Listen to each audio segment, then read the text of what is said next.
नमस्कार मित्रांनो.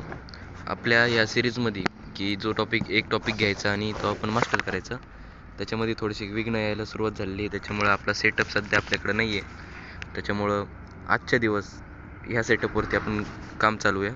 ठीक आहे. तर आपला आज आहे 8 तारीख 8 जानेवारी 2026 आणि आज तिसरा दिवस आहे आपला ह्या सिरीजचा. ठीक आहे. सुरू करूया. एवढं बोलतो आणि एवढंच बोलतो आणि आजचा व्हिडिओ एकदम चांगला होईल अशी आशा करतो. व्हिडिओ तसा आजचा छोटा असणार आहे कारण पॉईंट्स टू बी कवर्ड थोडे कमी आहे. ठीक आहे. तर पहिला विषय येतो न्यूक्लिअर फिशनचा. न्यूक्लिअर फिशन म्हणजे काय? तर एक न्यूट्रॉन एका ॲटमवरती धडकणार, मग त्याचे 2 ॲटम होणार आणि मध्ये काही न्यूट्रॉन्स, हे जे न्यूट्रॉन्स दिसत आहे ना, हे पण रिलीज होणार. तर ह्या प्रोसेसमध्ये काही एनर्जी रिलीज होती. आता याच्यामध्ये मास जे आहे ते कन्झर्व राहतं. मास कन्झर्व राहतं म्हणजे तरी पण एनर्जी रिलीज कसं काय होती? हे तर जे E=mc² याला व्हायलेट करतं. तर मास कन्झर्व होतं असं म्हणतात न्यूक्लिअर एनर्जीमध्ये, पण ॲक्च्युली ते होत नाहीत. खूप थोड्या प्रमाणामध्ये ते बाहेर लिबरेट होत असतं आणि त्याचंच रूपांतर जे ते एनर्जीमध्ये होत असतं. ठीक आहे. तर पुढचं पॉईंट की इथं प्लेयर कोण आहे? तर म्हणजे जास्त महत्त्व याला न्यूट्रॉनला आहे. तर न्यूट्रॉन जर का हळूहळू पुढं जात असेल तर रिॲक्शन स्लो असणार. जर न्यूट्रॉन जास्त फास्ट पुढे जात असेल तर रिॲक्शन फास्ट असणार. तर कालच्या व्हिडिओमध्येच आपण बघितलं का जर का हळूहळू पुढं न्यायचं आहे तर D2O वापरलं जातं, म्हणजे ड्यूटेरियम ऑक्साईड, हेवी वॉटर वापरलं जातं. जर फास्ट पुढं न्यायचं आहे तर साधं लाईट वॉटर वापरलं जातं. तर जेवढा हळू हा पुढं जाईल तेवढे ही प्रोसेस जास्त क्वालिटीची होईल.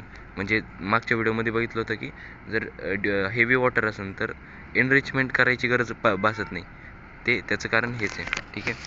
तर याच्यामध्ये एक चेन रिॲक्शन पण असते जी की सबक्रिटिकल, क्रिटिकल, सुपर क्रिटिकल असते. सबक्रिटिकल म्हणजे काहीतरी ती जी कंट्रोलपेक्षा कमी हळूहळू चालते. क्रिटिकल म्हणजे बरोबर चालली आणि सुपर क्रिटिकल म्हणजे एक्सप्लोजनच्या दिशेने वाटचाल करते. ठीक आहे. तर इथं क्रिटिकल मास पण महत्त्वाचं ठरतं. तर क्रिटिकल मास म्हणजे काय? तर एवढं मास की जे आपल्याला न्यूक्लिअर रिॲक्शन सस्टेन करायला. आता हे बघा, इथं हा न्यूट्रॉन बाहेर पडला आहे, पुढं पण कशाला तरी धडकला तरच त्याचे पुढं रिॲक्शन कंटिन्यू राहणार आहे. जर धडकायलाच पुढं काही नसेल, कोणतं मास नसेल, तर पुढं ही रिॲक्शन सस्टेन नाही करू शकत. त्याच्यामुळं क्रिटिकल मास महत्त्वाचं असतं. ठीक आहे. तर इथं मल्टिप्लिकेशन फॅक्टर पण एक रोल प्ले करतो, ज्याला की आपण K डिनोट करतो. तर मल्टिप्लिकेशन फॅक्टर म्हणजे काय? तर इथं एक न्यूट्रॉन बाहेर पडला आहे तर त्याच्या पुढच्या याच्यामध्ये 3 पडलेत, त्याच्या पुढच्या याच्यामध्ये अजून जास्त 9 पडलेत. तर हे आजचं आहे ना मल्टिप्लिकेशन फॅक्टर आहे. मल्टिप्लिकेशन फॅक्टरची व्हॅल्यू 1पेक्षा कमी, 1 किंवा 1पेक्षा जास्त असू शकते, 1पेक्षा कमी किंवा 1पेक्षा जास्त असू शकते.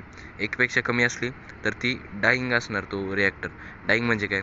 तर पुढं हे बनतच नाही आहे, यांची संख्या कमी होत चालली आहे, तर तो रिॲक्टर इव्हेंच्युअली बंद पडणार. जर 1 आहे तर हाय त्या इंटेन्सिटीने चालू राहणार.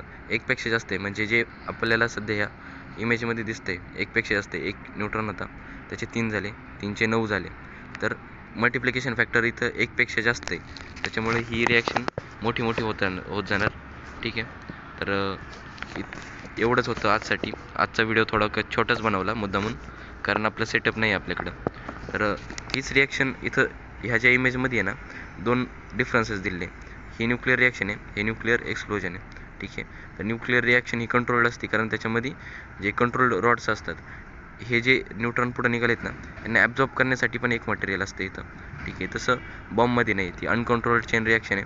तिथं मल्टिप्लिकेशन फॅक्टर 1पेक्षा जास्त असतोच, खूप जास्त मोठा असतो आणि जास्त न्यूट्रॉन बाहेर पडतच राहतात आणि तिथलचं जे न्यूक्लिअर हे मटेरियल आहे ते पण जास्त एनरिच असतं.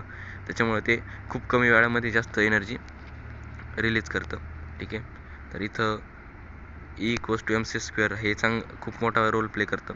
याच्यावरती आपल्याला डेडिकेटेड व्हिडिओ बनवायचाच आहे, त्याच्यामध्ये बघू. तर हा आहे ॲटम, म्हटलं एकदा दाखवा की हा न्यूट्रॉन आहे. न्यूट्रॉनमध्ये पण 3 प्रकार असतात, म्हणजे 3 ॲटम असतात ज्यांच्यावरती अजून जास्त स्टडी झालेला नाही आहे. ते एकमेकांना स्ट्रिंग लाईक फोर्सनी अटॅच्ड असतात. ठीक आहे. तर धन्यवाद आजचा व्हिडिओ बघितल्याबद्दल. हे चॅनल विनामूल्य आहे. हे चॅनल सबस्क्राईब करण्यासाठी कोणतंही मूल्य लागत नाही आणि तुमच्या अंगातला जो किडा आहे तो पण तुम्ही सहजासहजी ह्या चॅनलच्या माध्यमातून, ह्या व्हिडिओजच्या माध्यमातून शांत करू शकता. परत एकदा सांगतो, हा किडा सगळ्या लोकांमध्ये नसतो, हा किडा काही स्पेसिफिक लोकांमध्येच असतो. ती लोक दैवी असतात माझ्या भाषेमध्ये. ठीक आहे, धन्यवाद.